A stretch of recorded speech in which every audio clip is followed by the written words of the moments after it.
Palace said Tuesday that President Aquino's Conditional Cash Transfer or CCT program for the poorest of the poor in the country has produced good results. This was based on the latest Social Weather Station survey that showed the lowest hunger rate since June 2011.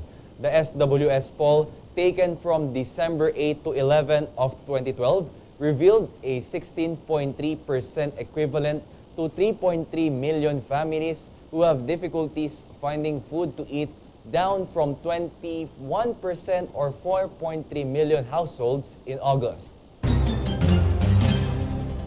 The Supreme Court has deferred acting on a petition seeking to stop the implementation of the reproductive health law Tuesday.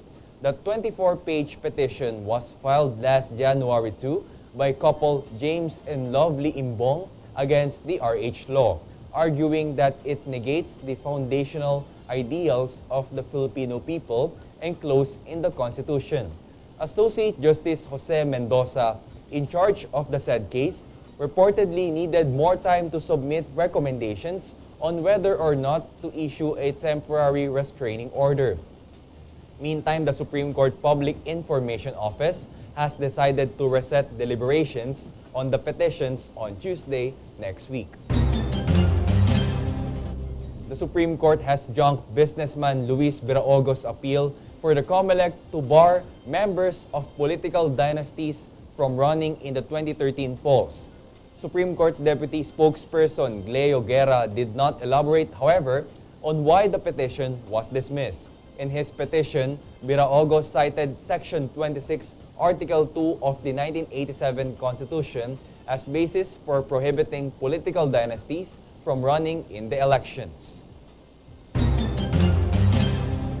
The Philippines has defended the country's exclusive right to improve and build new infrastructure on Pag-asa Island in the West Philippine Sea amid China's objections to the government's reported plan.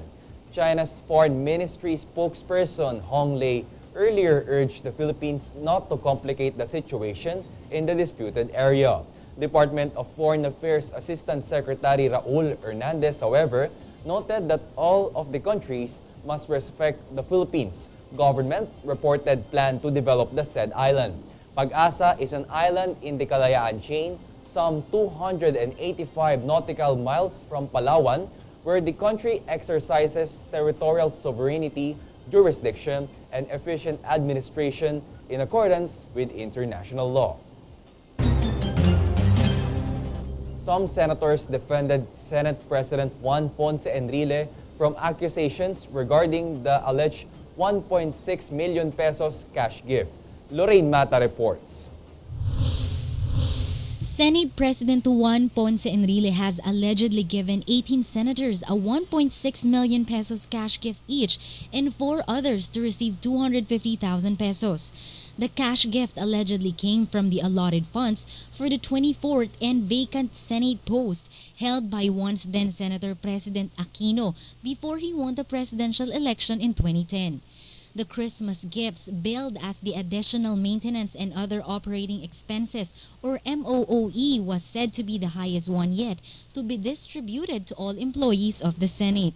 Among the senators, 3 of them denied receiving any money, while 1 senator fined the realignment of funds anomalous for not serving a public purpose, adding that the additional MOOE was simply a cover to bribe employees to prevent the Senate reorganization on January 21 when the Congress resumed session. Meantime, 3 senators defended Enrile against accusations, assuring there was nothing irregular about the realignment of funds because under the Constitution, as a Senate President, he has the power to utilize appropriations to other existing items in the budget. The other senator further added that paying incentives out of your savings is a traditional practice. The Senate's MOOE for 2012 amounted to 1.4 billion pesos, including travel and communication expenses, rent, supplies and utilities, professional services, and representation expenses. For GNN, Lorraine Mata, News Force.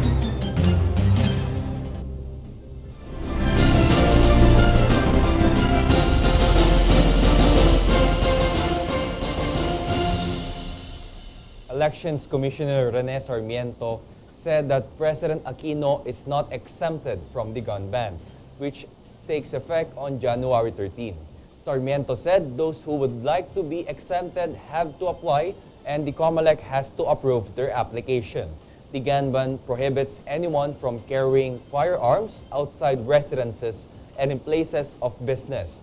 Aside from guns, it also covers air guns, airsoft guns, replicas of firearms, bladed instruments, hand grenades, and explosives. The Quezon City Police District said Tuesday a couple had been scammed by giving out more than 200,000 pesos by someone who hacked into a relative's Facebook account. Senior Police Officer Alan De La Cruz meantime said victims Macryan J. Cortez and wife Madeline told police Monday that they received a message from the Facebook account of Madeline's aunt Merly Santos telling them about working in Canada. De La Cruz said the couple deposited the money in a bank account in Mildred Heron's name and sent 130,000 pesos to Melissa Malyari to cover their application and visa. Cebu Governor Gwendolyn Garcia said she is hopeful the Court of Appeals will lift the 6-month suspension order issued against her. Here is the exclusive report of Lorleen Garcia Velarde. Suspended Cebu Governor Gwendolyn Garcia is positive that she will get a TRO from the Court of Appeals lifting her 6-month suspension as governor of the province. In an exclusive interview, Governor Gwen said she is hopeful that her prayer will be granted since her lawyers are prepared for the oral arguments at Court of Appeals, which will be held tomorrow. The 10th, the Court of Appeals will hear our petition for a TRO. And we are hopeful. Our lawyers have prepared a very good presentation. As far as the case is concerned, I think most legal personalities would agree that there is merit in our request for a temporary restraining order. First of all, the suspension order was defectively served. Second of all, the suspension order was handed down out of time, meaning that under the local government code, section 66, there is a 120-day shelf life for any administrative charge filed against an official. The reason for this is that precisely to preclude the use of such an administrative charge for harassment purposes. Governor Gwen has stayed in her office in the last 3 weeks since the suspension. She spent Christmas and New Year at the office where supporters have visited her to show support. It is really all about having family around and close friends around, having the people that you love around you. And that was what happened on Christmas Eve.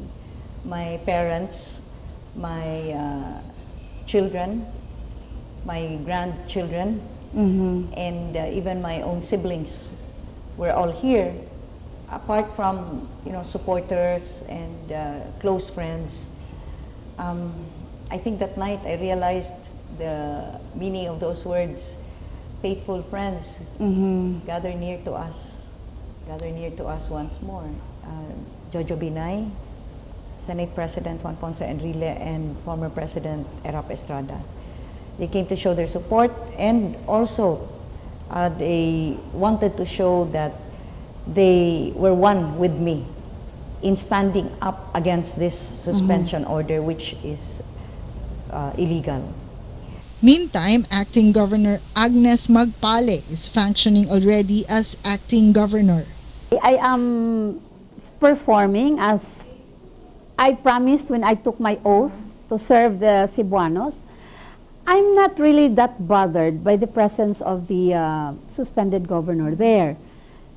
So I said to myself and to the Cebuanos, for as long as my functions will not be hampered, then I will not be distracted by that, by her presence there. Trabaho lang kasi itong ginagawa ko. When the suspension order was served in 30 minutes, the regional director was here and I was taking my oath. And I take very seriously the oath that I took. Basta ako, ang partido ko, yung sinusunod ko yung how will I say that? Tumatawid ng matuwid na daan. Yun talagang importante. And then, I have pledged to the Cebuanos that I will serve you in the most transparent, honest, ano pa ba ang anuhin ko na, yung talagang pagsisilbi na galing sa puso. Walang vested interest. Wala akong vested interest dito. However, Governor Gwen is still holding on to her post and says she will continue to be the governor of Cebu and defend the mandate given to her by the people of Cebu. Well, I would like to tell all of my brother and sister Cebuanos, if you were to come to the provincial capital, face the facade and look up right under the dome, there are words that are etched on concrete right up there. And the words go this way: the authority of the government emanates from the people. You gave me that authority, not just once, not just twice, but 3 times. For 3 terms, you gave me your trust and confidence that I may serve you as governor of Cebu.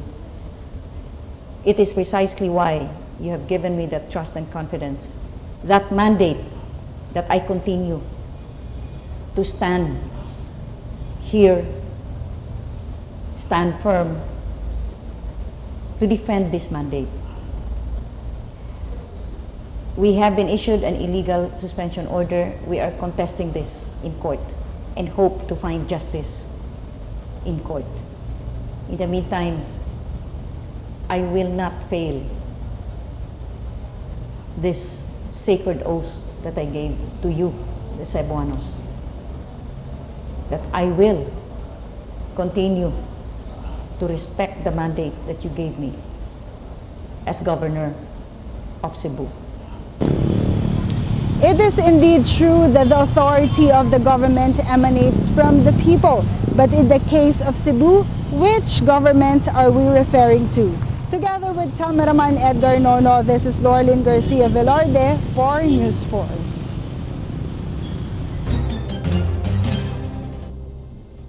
Health Department pushes for graphic health warnings on cigarette packs. Helicopter crash kills 7 people in Peru.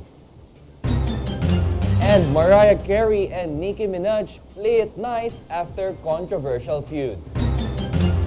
Stay tuned for those stories and more reports when News Force returns. Intro pa yung